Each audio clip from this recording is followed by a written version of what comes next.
कक्षा 8 गणित आज हम लोग हल करने वाले हैं प्रश्नावली 2.1 को।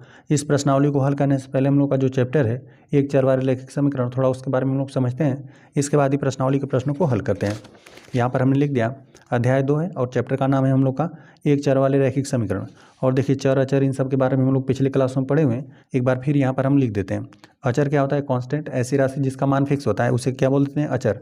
इसमें कोई भी संख्यात्मक मान हो सकता है ना, जैसे 1 हो गया, 0 हो गया, 1/2 हो गया, कोई ऋणात्मक संख्या हो गया, ऋण 5 हो गया, 7/9 हो गया। इस प्रकार से कोई भी संख्यात्मक मान हो सकता है जिसका मान फिक्स रहेगा उसे बोल देते हैं अचर, ठीक है। और वहीं चर क्या होता है? एक ऐसी राशि जिसका मान फिक्स नहीं रहता है ना, अलग अलग प्रश्नों के लिए उसका मान अलग अलग आएगा। इसे इस प्रकार से दिखाते हैं, अंग्रेजी के अक्षरों द्वारा इसे व्यक्त करते हैं।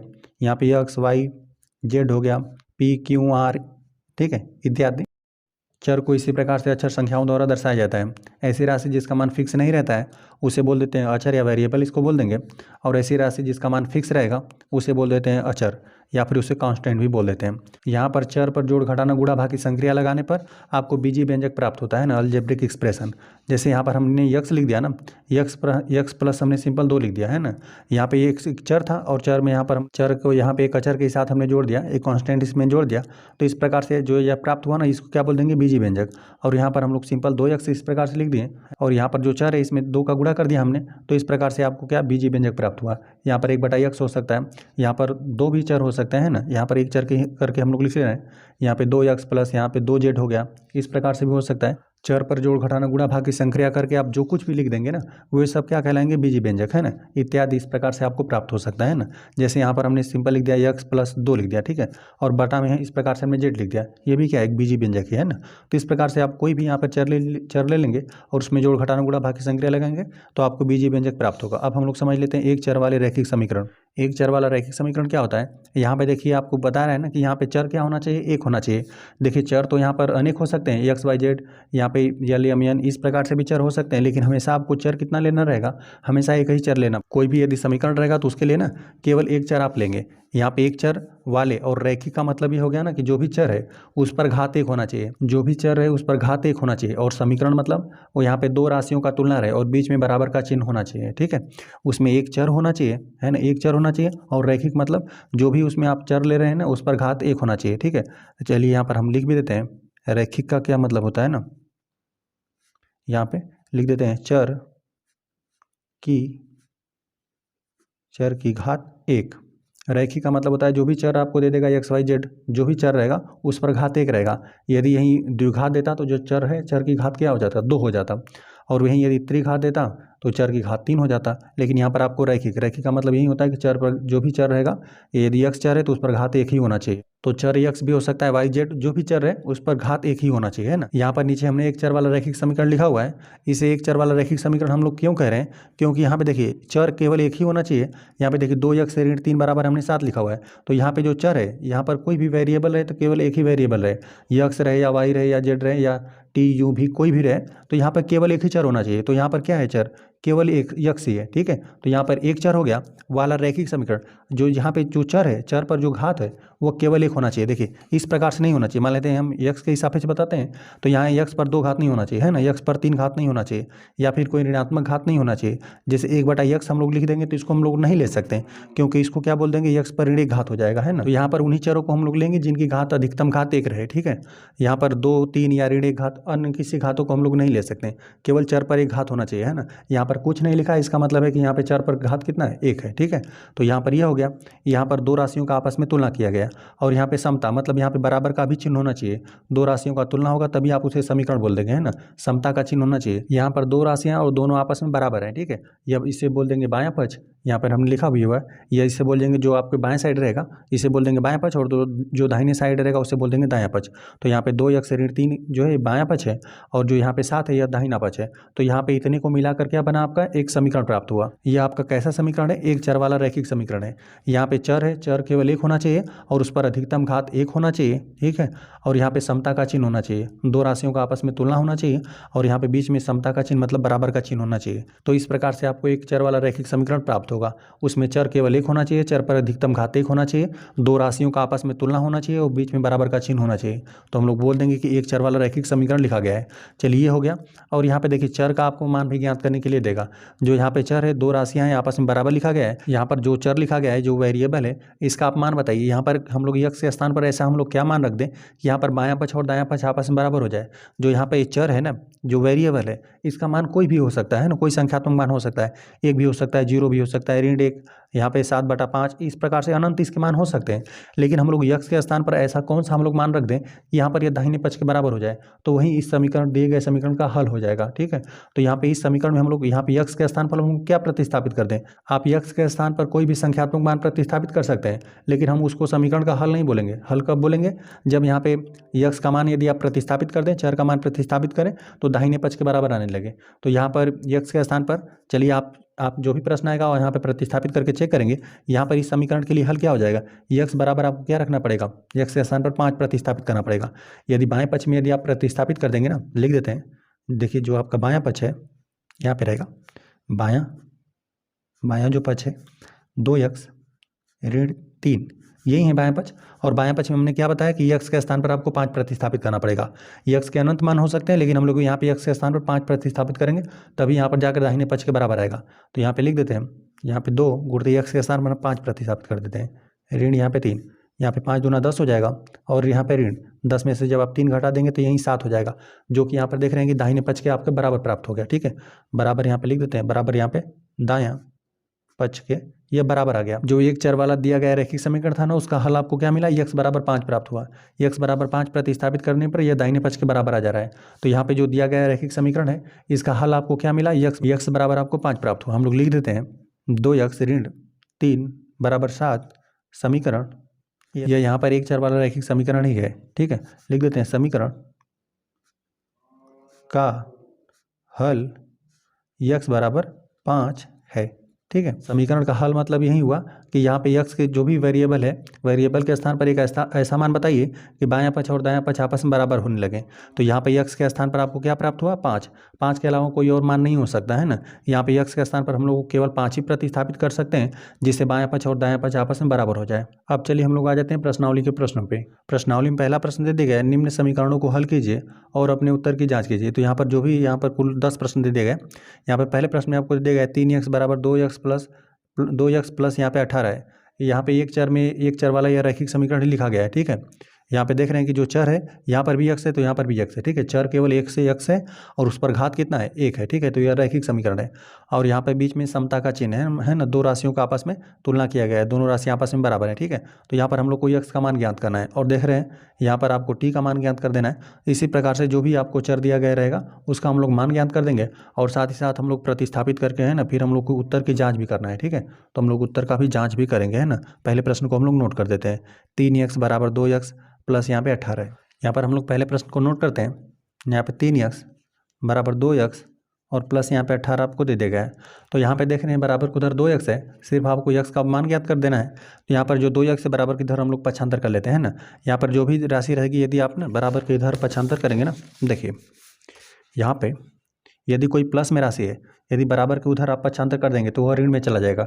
यदि ऋण में संख्या है, जैसे कोई भी दाएं पक्ष या बाएं पक्ष में आप पक्षांतर कर सकते हैं, कुल 2 ही पक्ष रहेगा।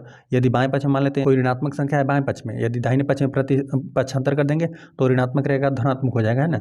तो यहाँ पर कोई भी ऋणात्मक संख्या रहेगा, बराबर को उधर पक्षांतर कर देंगे धनात्मक हो जाएगा, और कोई धनात्मक संख्या रहेगी, बराबर को उधर पक्षांतर कर देंगे तो ऋणात्मक हो जाएगा। और इसी प्रकार से गुणा भाग के लिए रहेगा, यदि गुणा में संख्या बराबर को उधर पक्षांतर कर देंगे तो भागा में चला जाएगा, और कोई भागा में संख्या रहेगी, बराबर को उधर पक्षांतर कर देंगे तो गुणा में चला जाएगा। बस इस बात को आप याद में रखेंगे है ना। और देखिए यहाँ पर पक्षांतर करने का एक बार हम मतलब भी आपको बताते हैं। जैसे यहाँ पर 3x हो गया ना, और यहाँ पे 3x यहाँ पे धन में, तो हमने बताया कि बराबर को उधर यदि पक्षांतर कर देंगे तो ऋण में चला जाएगा। यहाँ पे धनात्मक है ना, बराबर को उधर पक्षांतर कर देंगे तो ऋणात्मक हो जाएगा, ऋण 2x, और यहाँ पे बराबर सिर्फ 18 बचा। ठीक है, यहाँ पर हम लोग लिख देते हैं कि 2x को यहाँ पे दाहिने पक्ष में था, इसको हमने बाएं पक्ष में पक्षांतर किया, लिख देते हैं को बाएं में पक्षांतरण करने पर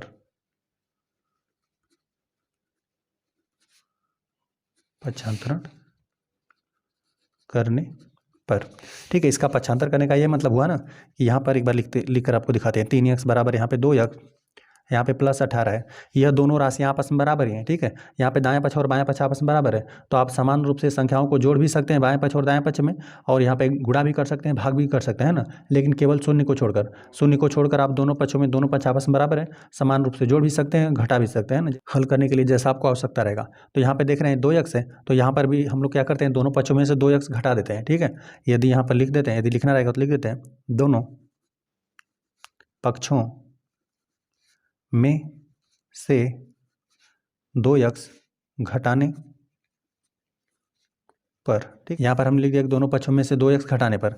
चलिए हम लोग 2x घटा देते हैं, तो यहाँ पर ये हो जाएगा 3x, और यहाँ पर भी ऋण 2x और बराबर की तरह 2x और प्लस यहाँ पे 18 है, यहाँ पर भी हम लोग 2x घटा देते हैं दोनों पक्षों में से। यहाँ पर इसी को हम लोगों ने देखकर घटाया है, ठीक है, ताकि यहाँ पर ये समाप्त हो जाए। तो यहाँ पे धन 2x है और यहाँ पे ऋण 2x है, ये आपस में घटकर 0 हो जाएगा। और देखिए यहाँ पर 3x है और यहाँ पे 2x है, 3x में से 2x घटा देंगे तो केवल आपको एक x बचेगा, और बराबर यहाँ पे 2x धनात्मक था और यहाँ पे 2x ऋणात्मक था, घटकर 0 हो गया, केवल आपको 18 मिला।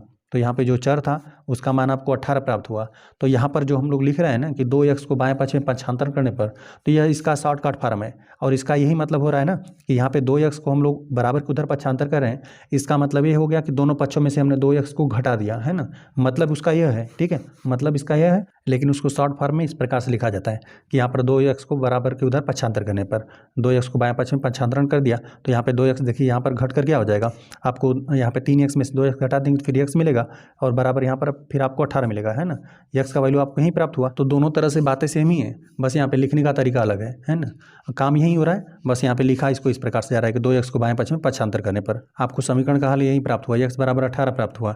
अब इसका आपको जाँच भी करना है ना, यहाँ पे हम लोग लिख देते हैं, अतः समीकरण का हल आपको यही प्राप्त हुआ, अतः लिख देते हैं समीकरण जो ये दिया गया था 3x बराबर 2x प्लस 18 का हल x बराबर 18 है, ठीक है।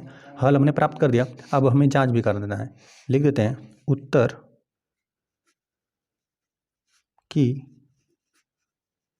जांच। उत्तर की जांच करने का यही मतलब हुआ कि बाएं पक्ष में भी आप x के स्थान पर यदि 18 प्रतिस्थापित करें, और दाहिने पक्ष में भी x के स्थान पर यदि आप 18 प्रतिस्थापित करें, तो बायां पक्ष और दायां पक्ष आपस में बराबर होना चाहिए, ठीक है। तो हम लोग देखते हैं यहाँ पे लेफ्ट हैंड साइड, यहाँ पे बायां पक्ष जो है इसको हम लोग लिख देते हैं लेफ्ट हैंड साइड LHS, यहाँ पर यह है 3x, ठीक है। यहाँ पर x के स्थान पर आपको कितना 18 प्रतिस्थापित करना था, यहाँ पे लिख देते हैं 3 गुणते 18, 18 यहीं आपको 54 प्राप्त हो जाएगा। तो यहाँ पे लेफ्ट हैंड साइड आपको 54 मिला, है ना। अब इसी प्रकार से आप राइट हैंड साइड इसको भी हल कर दीजिए, यहाँ पे लिख देते हैं राइट हैंड साइड, यहाँ पे 2x प्लस 18 है, आप x के स्थान पर कितना प्रतिस्थापित कर देना है 18, यही आपने मान ज्ञात किया हुआ है। तो यहाँ पे लिख देते हैं 2 गुणते x के स्थान पर 18 और यहाँ पे प्लस 18 है, यहाँ पर ये हो जाएगा 18 दूना 36 और इसमें प्लस आपको 18 जोड़ देना है। तो इस प्रकार से भी जोड़ेंगे तो आपको 54 ही प्राप्त होगा। यहाँ पे 6 दूना 12 13 14 को 4 हो गया, हासिल आपका 1 लगा। यहाँ पे 3 है, दाएं का अंक हम लोग जोड़ते हैं, 3 1 4 हो गया, 1 हासिल 5, यहाँ पर 54 आपको प्राप्त हुआ। तो यहाँ पे लिखते हैं यहाँ पे राइट हैंड साइड इसको भी हल करने पर आपको 54 ही प्राप्त हुआ। लिख देते हैं अतः लेफ्ट हैंड साइड और राइट हैंड साइड आपको बराबर प्राप्त हुआ। लेफ्ट हैंड साइड बराबर यहाँ पे राइट हैंड साइड है। यहाँ पे दोनों पक्ष बराबर आने का मतलब ये हुआ कि जो भी हम लोगों ने हल प्राप्त किया है ना, जो चर था वेरिएबल, इसका मान हम लोगों ने सही प्राप्त किया हुआ है। यदि सही मान प्राप्त नहीं करते तो यहाँ पर बायां पक्ष और दायां पक्ष आपका बराबर नहीं प्राप्त होता। दूसरे प्रश्न में आपको समीकरण दे दिया गया है 5t ऋण 3 बराबर यहाँ पे 3t ऋण 5 है। इसको हम लोग नोट करते हैं। आपको दिया हुआ है 5t ऋण 3 बराबर 3t ऋण आपको 5 दे दिया गया है। तो यहाँ पर भी हम लोग 3t को बराबर को उधर ही पक्षांतर कर देते हैं ना, तो यहाँ पे पक्षांतर कर देते हैं 5t हो जाएगा। यहाँ पे धन में बराबर को उधर पक्षांतर कर देंगे, ऋण में हो जाएगा। इसके बारे में हमने पहले बताया, कोई भी धनात्मक संख्या रहेगा बराबर को उधर पक्षांतर कर देंगे तो ऋणात्मक हो जाएगा। यहाँ पे ऋण 3t, पहले इसको ये लिख देते हैं हम लोग, है ना, इसको लिख देते हैं। यहाँ पे फिर यहाँ पे ऋण 3 भी है, ठीक है। यहाँ पे धन 3t था, बराबर को उधर पक्षांतर कर दिया, ऋणात्मक हो गया। और यहाँ पे ऋण 3 तो पहले से ही था, और बराबर के इधर सिर्फ बचा क्या, यहाँ पे ऋण 5 बचा, है ना। और यहाँ पर इसको हम लोग लिख भी देते हैं कि हमने किया क्या। यहाँ पे लिख देते हैं 3t को बाएं पक्ष में, यहाँ पर हमने पक्ष लिखना भूल गया है, यहाँ पे 2x को बाएं पक्ष, यहाँ पर भी रहेगा बाएं पक्ष में पक्षांतरण करने, 3t को बाएं पक्ष में पक्षांतरण करने पर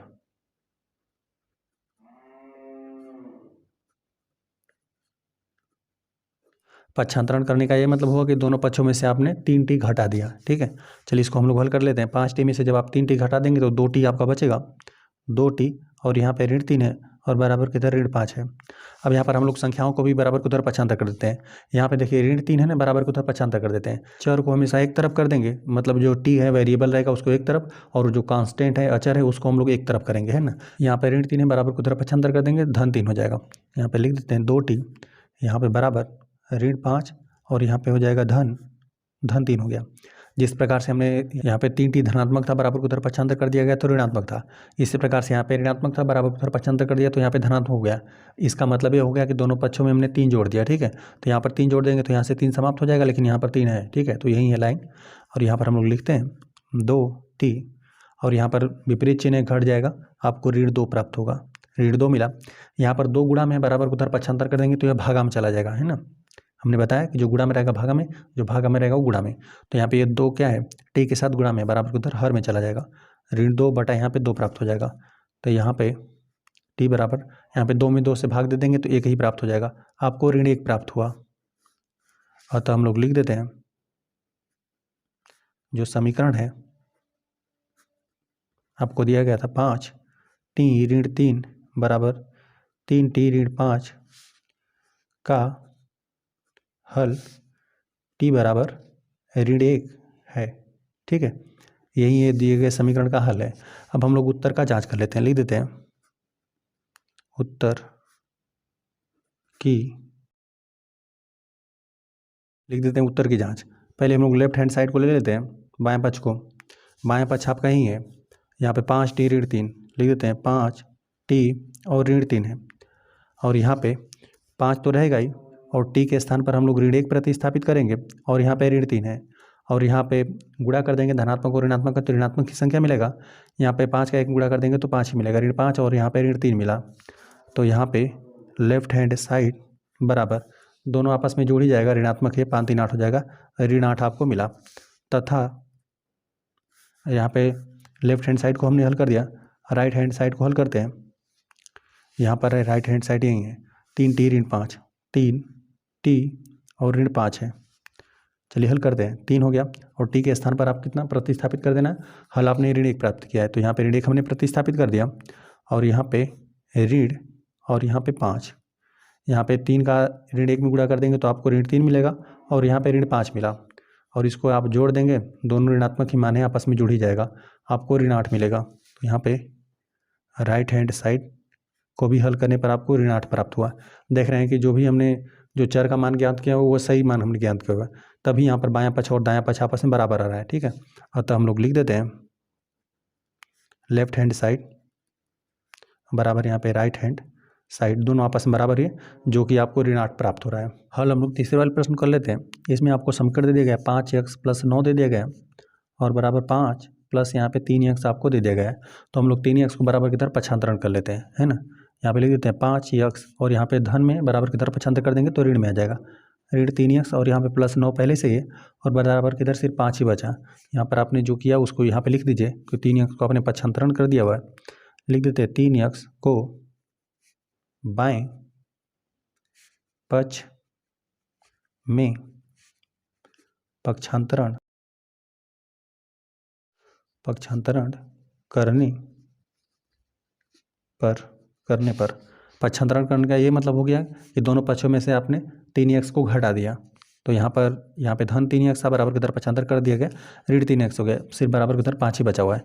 यहाँ पे 5x में से यदि आप इतना घटा देंगे ना, 5x में से 3x घटा देंगे तो आपको 2x मिलेगा, और यहाँ पे प्लस 9 है और बराबर की तरफ 5 है। अब यहाँ पे धन 9 है, बराबर की तरफ पक्षांतर कर देंगे तो ये ऋण में हो जाएगा। या फिर ये भी समझ सकते हैं कि दोनों पक्षों में से 9 घटाने पर यहाँ पे 9 घटा देंगे, लेकिन यहाँ पर ऋण 9 रहेगा।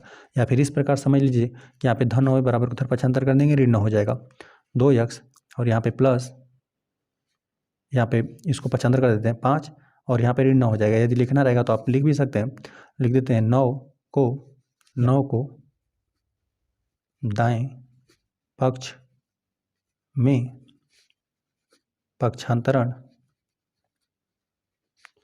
करने पर, ठीक है। आपने यहाँ पर पक्षांतरण कर लिया। अब इसको हम लोग हल करते हैं। 2x विपरीत चिन्ह घट जाएगा, आपको 4 ही बचेगा, वो भी ऋण 4 बचा। अब इसी प्रकार से यहाँ पे 2 है, बराबर को उधर पक्षांतर कर देंगे तो गुणा में हो जाएगा। यहाँ पे x बराबर यहाँ पे ऋण 4 और यहाँ पे गुणा में है, बराबर को उधर पक्षांतर कर देंगे, भागा में आ जाएगा, हर में आ जाएगा 2।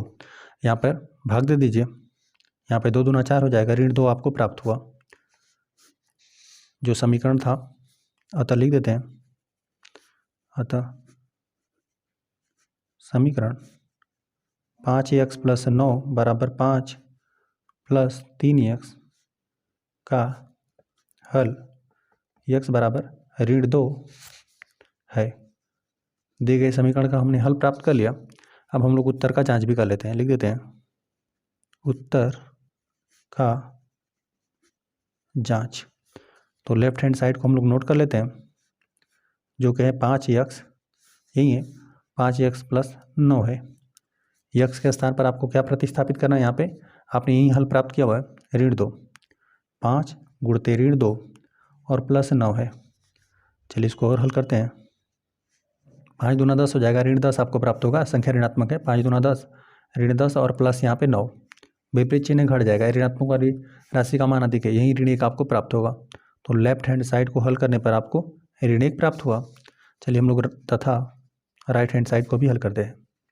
राइट हैंड साइड बराबर आपका यही है 5 + 3x है ना, दाहिना पक्ष यही है, यहाँ पर 5 हो जाएगा, प्लस 3 गुणते x के स्थान पर आपको ऋण 2 प्रतिस्थापित कर देना है। तो यहाँ पर ये हो जाएगा 5 और यहाँ पे धनात्मक और ऋणात्मक गुणा होकर एक ऋणात्मक की संख्या प्राप्त होगा, 3 दूना 6 आपको मिलेगा।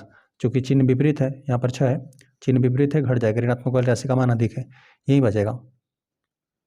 राइट हैंड साइड बराबर आपको घट जाएगा, 6 में से 5 घटा देंगे तो 1 ही बचेगा, ऋण 1 बचेगा। तो यहाँ पे लेफ्ट हैंड साइड का मान भी यही है, ऋण 1 प्राप्त हुआ, और राइट हैंड साइड का मान आपको ऋण 1 प्राप्त हुआ। अतः हम लोग लिख देते हैं लेफ्ट हैंड साइड बराबर आपको राइट हैंड साइड प्राप्त हुआ। यदि आपने हल सही नहीं प्राप्त किया और रहता तो यहाँ पर आपको लेफ्ट हैंड साइड और राइट हैंड साइड आपको बराबर नहीं प्राप्त होता। आ जाते हैं चौथे प्रश्न पे। यहीं आपको समीकरण दे दिया गया है 4z + 3 बराबर 6 + 2z। इसको हम लोग नोट करते हैं। दिया हुआ है 4z + 3 बराबर 6 और प्लस यहाँ पे 2z दे दिया गया। यहाँ पे 2z है, बराबर की तरह हम लोग पक्षांतर कर देते हैं, इसके साथ घट जाएगा, 4z यहाँ पे ऋण 2z हो गया है ना, और यहाँ पे प्लस, चलिए 3 को इस प्रकार से लिख देते हैं, और बराबर की तरह सिर्फ 6 बचा। यहाँ पे 2z का हमने बराबर की तरह पक्षांतरण कर दिया है ना। आप चाहें तो यहाँ पर लिख भी लीजिएगा, ठीक है, कि यहाँ पर 2z को बाएं पक्ष में इसी प्रकार से बाएं पक्ष में पक्षांतरण करने पर, चलिए यहाँ पर हम लोग इसको हल करते हैं।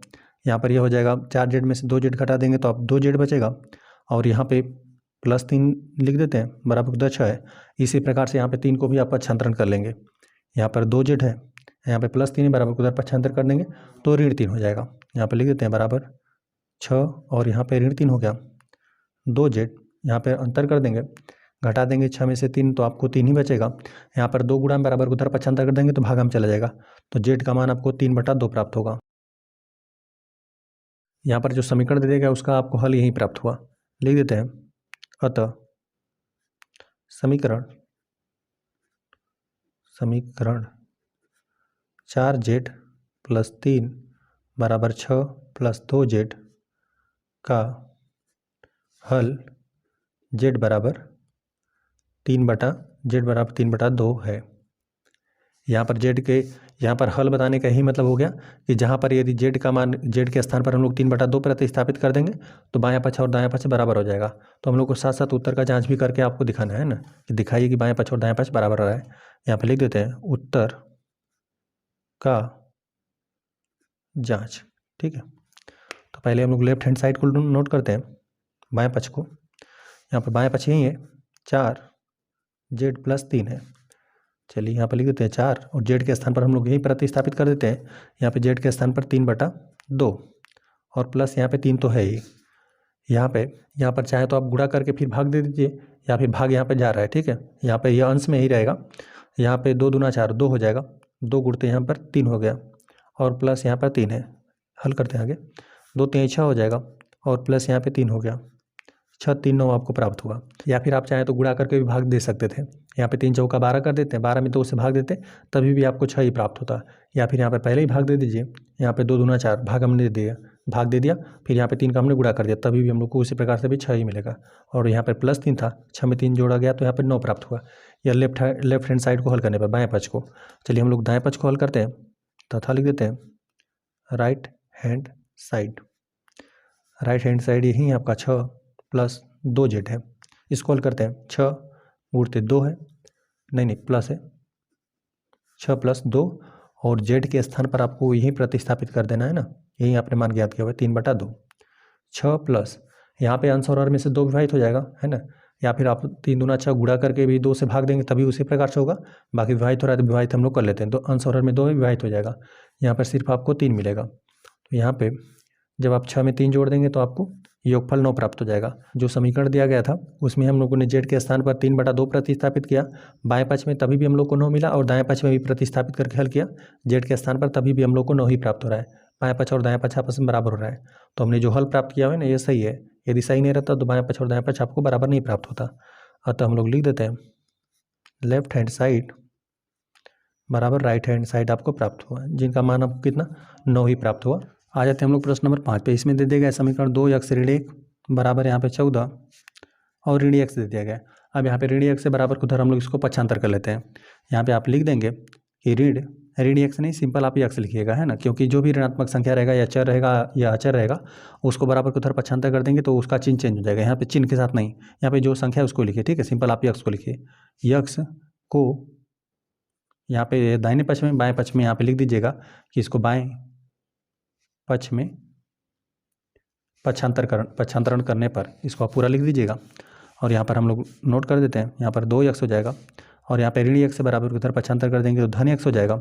और यहाँ पर इसको भी चाहें तो साथ में ही पक्षांतर आप कर सकते हैं ना, ऋण 1 है बराबर के उधर पक्षांतर कर देंगे। चर को आप पक्षांतर करके एक तरफ कर देंगे और अचर को पक्षांतर करके आप एक तरफ कर देंगे। तो चलिए इसको हम लोग बाद में कर लेंगे, फिलहाल हम इसको नोट कर देते हैं। यहाँ पे ऋण 1 है और बराबर की इधर सिर्फ 14 बचा हुआ है ना, ऋण x को तो हमने पक्षांतर कर ही लिया है। और यहाँ पे 2x में एक x जोड़ देंगे, ये 3x हो जाएगा, या 3x हो गया। और जो ऋण 1 है बराबर, चलिए फिलहाल नोट कर देते हैं, ऋण 1 बराबर यहाँ पे 14। अब यहाँ पे ऋण 1 के बराबर को उधर पक्षांतर कर देंगे, धन 1 हो जाएगा। यहाँ पे लिख देते हैं 3x, यहाँ पे ऋण 1 के बराबर को उधर पक्षांतर कर देंगे, धन 1 हो जाएगा। आप चाहें तो यहाँ पर लिख भी सकते हैं कि 1 को पक्षांतरण करने पर यहाँ पे 3x, यहाँ पे 14 में 1 जोड़ देंगे तो 15 हो जाएगा। यहाँ पे 3 गुणा में बराबर को उधर पक्षांतर कर देंगे तो भागा में चला जाएगा, x बराबर 15 बटा यहाँ पे 3 मिल जाएगा, चूँकि ये गुणा में था तो हर में चला गया भागा में। और यहाँ पे 3 5 है, यहाँ पर भाग दे देंगे, 15 जो है 3 से विभाजित है, 3 5 15, 5 बार विभाजित है, तो यहाँ पे जो चर है उसका वैल्यू आपको 5 प्राप्त हुआ। अतः लिख देते हैं, अतः समीकरण 2x ऋण 1 बराबर 14 ऋण x का हल x बराबर 5 है।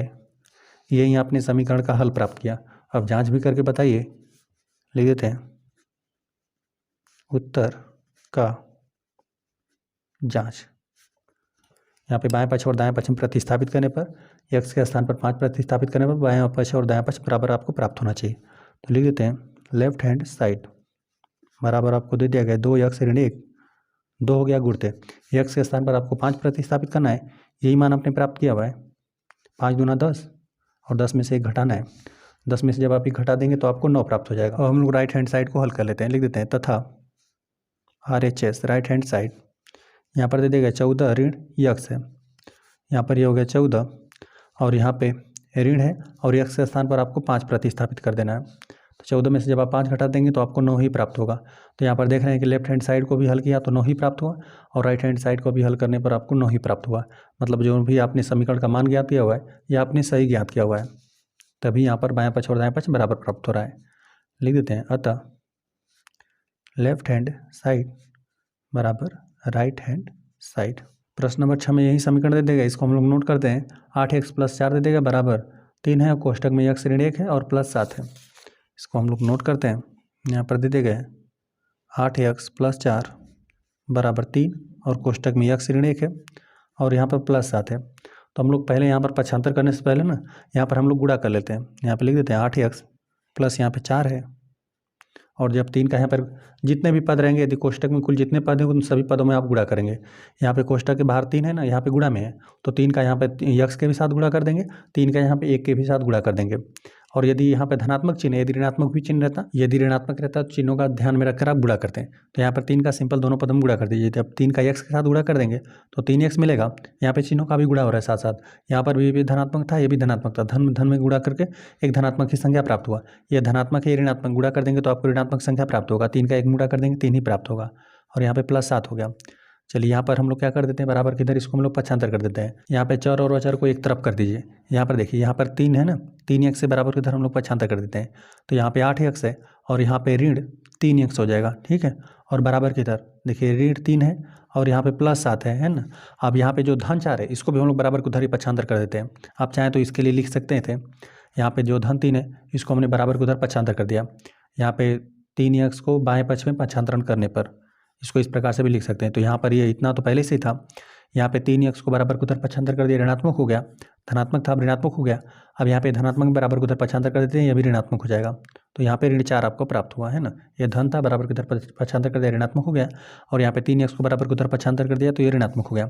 यहाँ पे 8x में से जब आप 3x घटा देंगे तो 5x आपको बचेगा।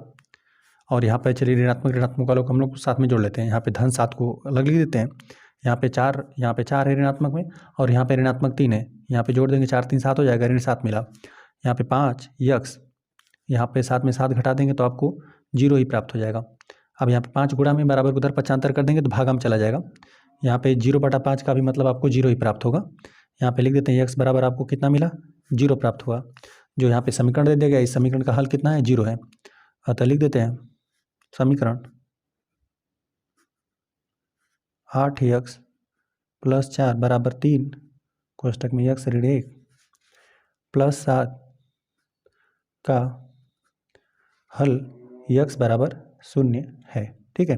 यही समीकरण का हल आपको प्राप्त हुआ। अब साथ साथ हम लोग उत्तर का जांच भी कर देते हैं, लिख देते हैं उत्तर का जांच। लेफ्ट हैंड साइड को हम लोग नोट करते हैं।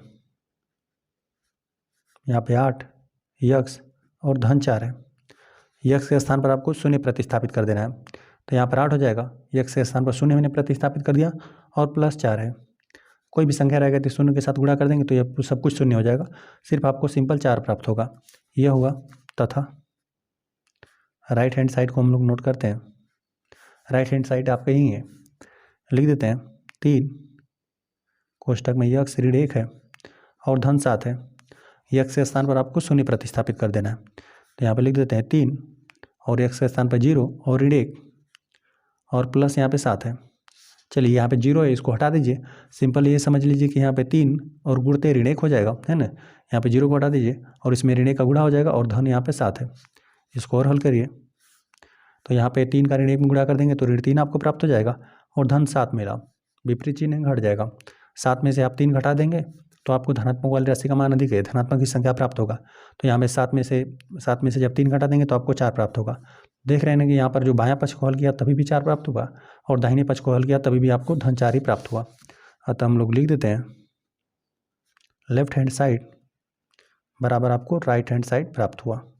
यक्स का जो भी आपने मान ज्ञात किया हुआ है यह सही मान आपने ज्ञात किया हुआ है ना। यदि सही नहीं रहता तो बायां पक्ष और दायां पक्ष बराबर नहीं प्राप्त होता।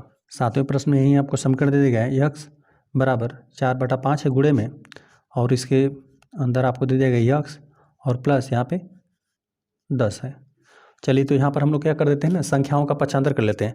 यहाँ पर जो हर में है, चलिए इसी को हम लोग सिंपल पक्षांतर करते हैं। यहाँ पे जो हर में 5 है ना, बराबर की इधर पक्षांतर कर देंगे तो अंश में चला जाएगा, और जो 4 रहेगा उसका हम लोग क्या कर देंगे, इन दोनों पदों में गुणा कर देंगे। देखिए जो यहाँ पर हर में है ना 5, यहाँ पर गुणा में चला जाएगा, यहाँ पर 5 यक्स हो जाएगा। यहाँ पर हमने पहले बताया किस प्रकार से हमने किया, ये हर में था तो बराबर के इधर हमने अंश में पक्षांतर कर दिया, ठीक है। जो भी अंश में रहेगा तो हर में चला जाएगा, बराबर के उधर पक्षांतर कर देंगे, तब गुणा में रहेगा तो भागा में रहेगा तो गुणा में। ये भागा में था 5 तो यहाँ पर गुणा में चला गया, यहाँ बराबर 4 इसी प्रकार से, और x + 10 है, ताकि हम लोग 4 का दोनों पदों में गुणा कर देंगे। तो यहाँ पर 5x, 4 का दोनों पदों में गुणा कर दीजिए, 4 का x के साथ गुणा कर देंगे तो 4x मिलेगा, और 4 का जब इस पद के साथ गुणा कर देंगे तो 4 दहा में आपको 40 प्राप्त हो जाएगा। अब यहाँ पे जो +4x है बराबर के उधर पक्षांतर कर दीजिए, यहाँ पे ऋण 4x हो जाएगा। यहाँ लिखना रहेगा तो लिख दीजिएगा, 4x को बाएं पक्ष में पक्षांतरण करने पर इसको आप लिख दीजिएगा, यहाँ पे लिख देते हैं 5x और यहाँ पे ऋण 4x बराबर यहाँ पे 40 है। 5x में से 4x घटा देंगे, सिंपल आपका एक ही x बचेगा, बराबर किधर सिर्फ 40 बचा। तो ये x का यहाँ पे मान आपको 40 प्राप्त हुआ। जो यहाँ पे समीकरण दे दिया गया था उसका हल आपको 40 प्राप्त हुआ। अतः लिख देते हैं समीकरण x बराबर 4/5 x प्लस 10 है का हल x बराबर 40 है। यही दिए गए समीकरण का आपको हल प्राप्त हुआ। अब साथ साथ हमें उत्तर का जांच भी करना है। लिख देते हैं उत्तर का जांच। लेफ्ट हैंड साइड को हम लोग नोट करते हैं, यहाँ पर यही है, x ही है, तो यहाँ पे लिख देते हैं x का वैल्यू जो कि आपको 40 में प्राप्त हुआ है ना। तो लेफ्ट हैंड साइड का तो मान आपको यही प्राप्त हुआ। अब हम लोग राइट हैंड साइड को हल करते हैं, तथा राइट हैंड साइड यहाँ पे है 4/5 और कोष्ठक के अंदर x प्लस 10 है, यही है। तो यहाँ पे 4/5 को इस प्रकार से नोट करते हैं और x के स्थान पर हमें क्या प्रतिस्थापित कर देना है, 40। तो यहाँ पे x के स्थान पर हमने 40 प्रतिस्थापित कर दिया है ना, और प्लस यहाँ पे 10 है। इसको और हल करते हैं, 4/5 को इसी प्रकार से रहने देते हैं और यहाँ पे 40 में जब आप 10 जोड़ देंगे तो आपको 50 हो जाएगा। यहाँ पे गुणते 50 है, आप चाहे तो गुणा करके भाग दे दीजिए 5 से, या फिर पहले भाग दे लीजिए फिर बाद में गुणा कर लीजिएगा। तो हम लोग चलिए पहले भाग ही दे लेते हैं। यहाँ पे 5 है, यहाँ पर ये अंश में है, यहाँ पे 5 से भाग देंगे 10 बार विभाजित हो जाएगा, तो 4, यहाँ पे 5 10 50, 10 बार भाग चला जाएगा। तो यहाँ पे 4 गुणते 10 बचा, 10 चौका 40 आपको प्राप्त हो जाएगा। तो यहाँ पर देख रहे हैं लेफ्ट हैंड साइड और यहाँ पे राइट हैंड साइड आपको बराबर ही प्राप्त हो रहा है। तो जो यहाँ पर आपने उत्तर प्राप्त किया हुआ है ना, दिए गए समीकरण का हल आपने सही प्राप्त किया है। लिख देते हैं अतः लेफ्ट हैंड साइड बराबर राइट हैंड साइड, यही आपको प्राप्त हुआ। बायां पक्ष और दायां पक्ष आपको बराबर मिला। आ जाते हैं हम लोग अगले प्रश्न पे, जो कि 8वां। यहाँ पे दे दिया गया 2x/3 है, प्लस 1 है और 7x/15 है और प्लस यहाँ पे 3 है। इसको भी हम लोग हल करते हैं। लिख देते हैं हम लोग हल करने वाले हैं 8वें प्रश्न को, जो कि आपको समीकरण दे दिया गया 2x/3 है और प्लस 1 बराबर 7x/15 है और प्लस 3 है। तो चलिए हम लोग चर को एक तरफ पक्षांतर कर देते हैं और जो अचर है उसको हम लोग एक तरफ पक्षांतर कर देते हैं। यहाँ पे 7x/15 है ना, तो बराबर की तरफ पक्षांतर कर देते हैं। यहाँ पे है 2x/3 तो पहले से ही है, अब यहाँ पे प्लस में बराबर की तरफ पक्षांतर कर देंगे तो ऋण यहाँ पे 7x बटा यहाँ पे आपको 15 प्राप्त हो जाएगा, है ना। अब यहाँ पे जो धन 1 है बराबर को उधर हम लोग इसको पक्षांतर कर देते हैं। तो यहाँ पर पहले से ही धन 3 है, अब यहाँ पे प्लस 1 है, बराबर को उधर पक्षांतर कर देंगे तो ऋण 1 प्राप्त हो जाएगा, है ना। बस सिंपल हमने क्या किया, यहाँ पे जो 7x/15 था बराबर को उधर पक्षांतर कर दिया, ऋणात्मक हो गया, और यहाँ पे धन 1 था बराबर को उधर पक्षांतर कर दिया, ऋणात्मक हो गया, है ना। बस सिंपल हमने यहाँ पर पक्षांतर किया हुआ है। अब यहाँ पर हम लोग लसा लेते हैं, यहाँ पे 15 और 3 का लघुत्तम समापवर्त कितना हो जाएगा, 15। अब यहाँ पे क्या कर देना है, 3 से जो भी हर रहता है यहाँ पे लसम भाग देना रहता है, भाग देंगे जितना बार भागफल आएगा और यहाँ पे अंश में सिंपल गुणा कर देना रहता है। तो 3 5 15, 5 बार भाग चला जाएगा, 5 का यहाँ पर अंश में गुणा कर दीजिए, 5 दूना 10 x हो जाएगा, और यहाँ पे 15 में 15 से भाग देंगे तो एक ही बार में विभाजित हो जाएगा, और एक का फिर यहाँ पे 7x में गुणा कर देंगे तो यहाँ पर सिंपल आपको 7x प्राप्त होगा। तो यहाँ पे 10x ऋण 7x बटा यहाँ पे 15 आपको प्राप्त हुआ। 3 में से 1 घटा देंगे तो आपको 2 प्राप्त होगा, 2 प्राप्त हो जाएगा। अब यहाँ पे 10x में से हम लोग 7x घटाते हैं तो आपको 3x मिलेगा। यहाँ पे 10x में से 10x में 7x घटा दिया तो 3x मिला, और बटा में यहाँ पर 15 है, और बराबर किधर यहाँ पे 2। यहाँ पे अंश और 3 से विभाजित है, 3 से हम लोग भाग दे लेते हैं। तो जब अंश को 3 से विभाजित कर देंगे तो सिंपल आपको x मिलेगा, 3 एकम 3 और 3 5 15, हर में आपको 5 मिल जाएगा, बराबर किधर 2। यहाँ पे हर में 2 है, बराबर उधर पक्षांतर कर देंगे, गुणा में हो जाएगा। यहाँ पर 5 है, 5 यहाँ पे हर में, बराबर उधर पक्षांतर कर देंगे, गुणा हो जाएगा 2 के साथ। तो यहाँ पे x बराबर 2 गुणते आपको 5 प्राप्त हो जाएगा। तो x का वैल्यू आपको यहाँ पे 5 दूना 10 प्राप्त हो जाएगा। अतः हम लोग लिख देते हैं, अतः समीकरण 2x/3 धन 1 बराबर 7x/15 प्लस 3 का हल x बराबर 10 है, ठीक है। यही आपको हल प्राप्त हुआ। अब हमें उत्तर का जांच भी करना है। लिख देते हैं उत्तर का जांच। चलिए बाएं पक्ष को हम लोग ले लेते हैं, लिख देते हैं लेफ्ट हैंड साइड। यहाँ पे है 2x बटा यहाँ पे 3 और धन 1, यही बाएं पक्ष है, और x के स्थान पर आपने कितना प्राप्त किया हुआ है, 10। 10 प्रतिस्थापित कर दीजिए तो 2 गुणे 10 हो जाएगा और बटा में 3 और यहाँ पे धन 1 है। 10 दूना 20 और बटा यहाँ पे 3 और धन 1। यहाँ पे लसा ले लेंगे, यहाँ पर हर में 1 कर दीजिए और लघुत्तम समापवर्त लेंगे तो 3 हो जाएगा। अब यहाँ पे कुछ भी उभयनिष्ठ नहीं था तो यहाँ पे 3 एक सिंपल गुणा कर दीजिए। यहाँ पे 1 का 20 में गुणा कर देंगे 20 हो जाएगा, यहाँ पे 3 का 1 में गुणा कर देंगे आपको धन 3 प्राप्त हो जाएगा। ठीक है, 3 हो गया। अब यहाँ पे सिंपल जोड़ दीजिए तो यहाँ पर आपको 23 बटा आपको 3 प्राप्त हुआ। हल करने पर बाएं पक्ष को आपको 23 बटा 3 प्राप्त हुआ। चलिए हम लोग दाहिने पक्ष को हल करते हैं। लिख देते हैं राइट हैंड साइड, जो कि आपको दे दिया गया 17 नहीं सिर्फ 7 है, सिर्फ यहाँ पे हटा देते हैं। 7x बटा आपको 15 दे दिया गया और प्लस 3 है। यहाँ पे 7 हो गया, x के स्थान पर आपको 10 प्रतिस्थापित करना है। 10 हमने प्रतिस्थापित कर दिया और हर में 15 है और यहाँ पे प्लस 3 है और बराबर यहाँ पे 7 धाम में 70 हो जाएगा और बटा 15 है और प्लस 3 है। यहाँ पर चाहे तो आप बटा 1 कर सकते हैं। 1 और 15 का लसा 15 हो जाएगा यहाँ पे और फिर 3 गुणा कर दीजिए। 3 का यहाँ पे मतलब 1 का 70 में गुणा कर देंगे 70 ही प्राप्त हो जाएगा और धन यहाँ पे 15 तियाँ 45 आपको प्राप्त हो जाएगा। चलिए सिंपल जोड़ दीजिए। इकाई स्थान पे आपको 5 मिल जाएगा। ठीक है, 70 में 45 हम जोड़ रहे हैं तो यहाँ पे इकाई स्थान पे 5 हो जाएगा और दाहिने के स्थान पर मिलेगा 7 4 11 115 मिलेगा और हर में 15 है। अब अंश और हर को क्या कर दीजिए, सिंपल आप 5 से भाग दे लीजिए। जब अंश को 5 से भाग देंगे तो 5 दूना 10, 2 बार भाग चला जाएगा। 11 है, 2 बार भाग चला गया 10 हो गया। यहाँ पे 11 में से जब आप 10 घटा देंगे तो 1 बचेगा, 1 और 5 15, 5 तिहाई 15 23 मिला और हर में भी 5 से आप भाग दीजिए, 5 तिहाई 15। तो यहाँ पर देख रहे हैं कि लेफ्ट हैंड साइड को भी हल करने पर 23 बटा 3 मिला आपको और राइट हैंड साइड को भी हल करने पर आपको 23 बटा 3 मिला। तो जो भी आपने समीकरण का हल प्राप्त किया है ना x बराबर 10, ये आपने सही प्राप्त किया हुआ है, तभी यहाँ पर बाएं पक्ष और दाएं पक्ष बराबर आपको प्राप्त हो रहा है। अतः हम लोग लिख देते हैं लेफ्ट हैंड साइड बराबर आपको राइट हैंड साइड यहाँ पे प्राप्त हो रहा है। आ जाते हैं प्रश्न नंबर 9 पे। हल करने वाले हम लोग 9वें वाले प्रश्न को। इसमें जो समीकरण दे दिया गया इसको हम लोग नोट करते हैं। यहाँ पे दे दिया गया 2y है, 2y और प्लस यहाँ पे 5 बटा 3 है बराबर 26 बटा यहाँ पे 3 है और यहाँ पे ऋण y है। तो हम लोग क्या कर देते हैं कि जो भी चर एक तरफ करते हैं अचर को एक तरफ करते हैं। तो यहाँ पे 2y है, यहाँ पे y है, y को हम लोग बराबर को उधर पक्षांतर कर देते हैं। यहाँ पे ऋण y है, बराबर को उधर पक्षांतर कर देंगे, धन y हो जाएगा। यहाँ पे 2y और यहाँ पे धन y आपको प्राप्त हुआ, चिन्ह भी चेंज हो जाएगा। यदि आप पक्षांतर करेंगे तब यहाँ पे ऋण y था, बराबर को उधर पक्षांतर कर दिया, धन y हो गया और यहाँ पे प्लस यहाँ पे 5 बटा 3 है, इसको हम लोग बराबर को उधर पक्षांतर कर देते हैं। यहाँ पे 26 बटा 3 है, यहाँ पे धन में बराबर को उधर पक्षांतर कर देंगे, ऋण में हो जाएगा। ऋण 5 बटा आपको 3 प्राप्त हुआ। यहाँ पर देखिए यहाँ पे जो धन 5 बटा 3 था इसको हमने बराबर को उधर पक्षांतर कर दिया, ऋणात्मक हो गया और यहाँ पे ऋण y था, बराबर को उधर पक्षांतर कर दिया, धन y हो गया। तो यहाँ पे चर को एक तरफ कर दिया, चर को हमने एक तरफ कर दिया। यहाँ पे 2y धन 1y, यहाँ पर यह हो जाएगा 3y और यहाँ पर देख रहे हैं एलसीएम आपको समान ही हो जाएगा, बराबर ही हो जाएगा। तो यहाँ पे एलसीएम 3 है और यहाँ पे अंश में यदि योग है तो योग कर लीजिए, यदि घटाना है तो घटाना कर लीजिए।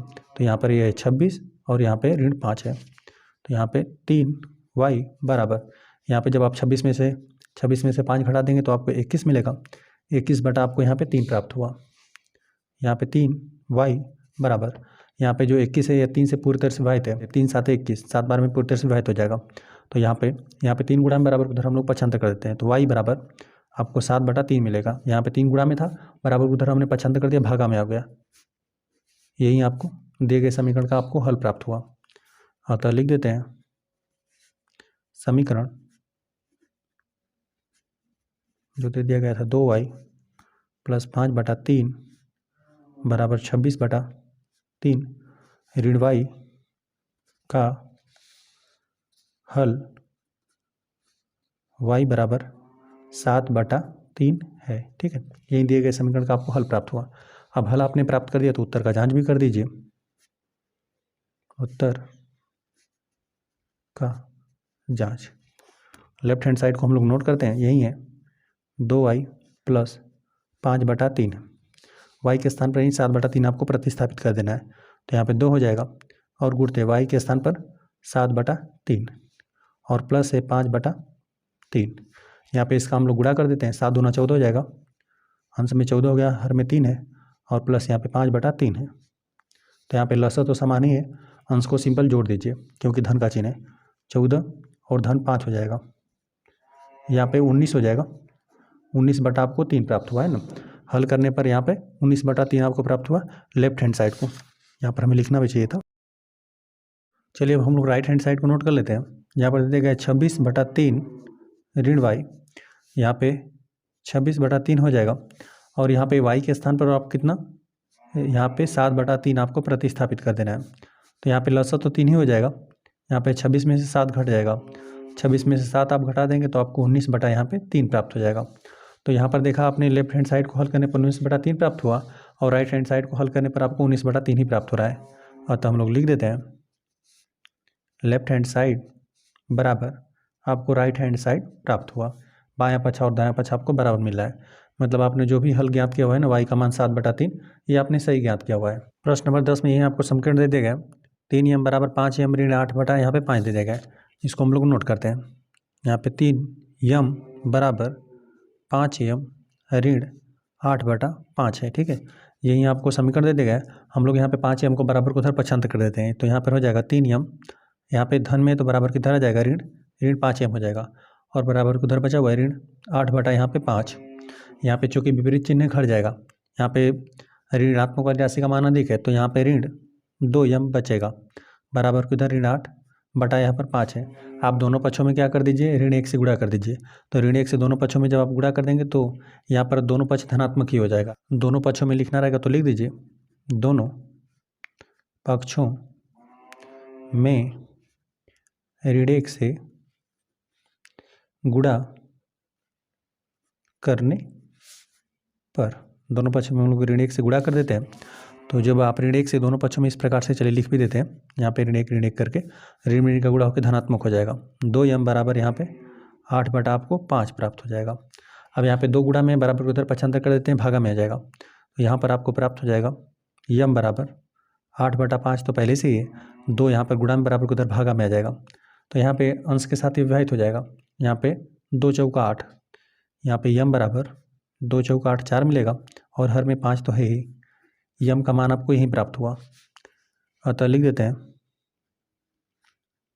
अतः समीकरण 3m बराबर 5m ऋण है ऋण 8/5, 3m बराबर 5m ऋण 8/5 का हल m बराबर 4/5 है, ठीक है। यही आपको समीकरण का हल प्राप्त हुआ। अब इसको आपको उत्तर का जांच भी करके दिखाना है। लिख देते हैं उत्तर का जांच। लेफ्ट हैंड साइड को ले लेते हैं, आपको दे दिया गया है 3m, 3 हो जाएगा गुणते m का मान आपने 4/5 ज्ञात किया है, तो यहाँ पे 4 3 12 हो जाएगा, और हर में 5 हो गया। लेफ्ट हैंड साइड का मान आपको यहीं ज्ञात हुआ, राइट हैंड साइड का हम लोग मान ज्ञात करते हैं। राइट हैंड साइड यहीं आपका 5m ऋण 8/5, तो यहाँ पर हो जाएगा 5 तो रहेगा ही, m के स्थान पर आपको 4/5 प्रतिस्थापित कर देना है, ऋण 8 यहाँ पर 5। यहाँ पे अंश और हर को विभाजित नहीं करते हैं ना, क्योंकि आपको लसा लेना ही पड़ेगा। तो यहाँ पर हम लोग चलिए सिंपल गुणा कर देते हैं, 4 5 20 हो जाएगा, 20 आपको 5 मिलेगा, और ऋण आपको 8 मिला, और हर में 5 है। अब यहाँ पर हम लोग लसा ले लेते हैं, लसा आपका 5 ही हो जाएगा। अंश में यहाँ पर हम लोग 20 में से क्या कर देते हैं, 8 को हम लोग घटा देते हैं। तो 20 में से जब आप 8 को घटा देंगे ना, तो आपको 12 ही प्राप्त होगा, 12/5 आपको यहाँ पर प्राप्त हुआ। यहाँ पे लेफ्ट हैंड साइड को भी हल किया, यहाँ पे 4/5 प्रतिस्थापित करके यम के स्थान पर, ये लेफ्ट हैंड साइड का मान आपको 12/5 प्राप्त हुआ, और राइट हैंड साइड का भी आपको मान 12/5 प्राप्त हुआ है। जो आपने समीकरण में जो चर था यम, उसका मान आपने सही ज्ञात किया हुआ है। अतः हम लोग लिख देते हैं, अतः लेफ्ट हैंड साइड बराबर राइट हैंड साइड। इस प्रश्नावली में कुल 10 प्रश्न थे, 10 प्रश्न हल हो गए। वीडियो पसंद आए तो वीडियो को लाइक कर दीजिए। यदि चैनल पर नए हैं तो कृपया चैनल को सब्सक्राइब कर दीजिए।